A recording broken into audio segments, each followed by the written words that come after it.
Antarctica கண்டம் நாம் அறிந்தவரை பனி சூழ்ந்த, குளிர் உறைந்த, மனித நடமாட்டம் இல்லாத ஒரு பாலைவனம். ஆனால் இந்த பனிக்கட்டிக்கு அடியில் 34 மில்லியன் ஆண்டுகளுக்கு முன்பு முற்றிலும் வேறுபட்ட ஒரு உலகத்தை விஞ்ஞானிகள் கண்டுபிடித்துள்ளார்கள்.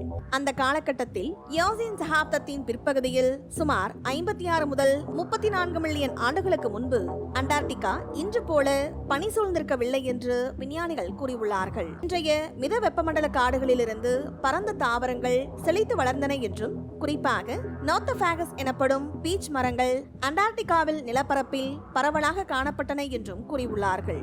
ஒரு தனிப்பட்ட அகழ்வாராய்ச்சியால் நேரடியாக கண்டுபிடிக்கவில்லை. பல காலங்களாக நடத்தப்பட்ட துல்லியமான அறிவியல் ஆய்வுகள் மற்றும் பல்வேறு ஆதாரங்கள் மூலம் இந்த பண்டைய உலகை அவர்கள் கண்டுபிடித்துள்ளார்கள். இந்த ஆய்வுகளின் முக்கிய ஆதாரம் ஆழ்கடலில் இருந்து தோண்டப்பட்ட வண்டல் மண் கோர்கள். அண்டார்டிகாவை சுற்றியுள்ள கடல் தளத்தில் விஞ்ஞானிகள் ஆழமாக துளையிட்டு பல நூற்றுக்கணக்கான மீட்டர்கள் நீளமுள்ள மண் கோர்களை சேகரித்துள்ளார்கள்.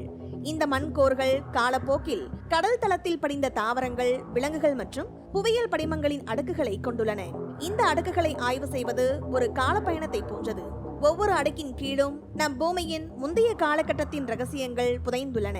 மேலும் புவியியல் ஆதாரங்கள், பாறைகள், வண்டல் படிமங்கள் மற்றும் நிலப்பரப்பு ஆய்வுகள் அந்த காலத்தில் அண்டார்டிகா பனி உறைந்ததாக இல்லை என்பதற்கான தடயங்களை வழங்குகின்றன.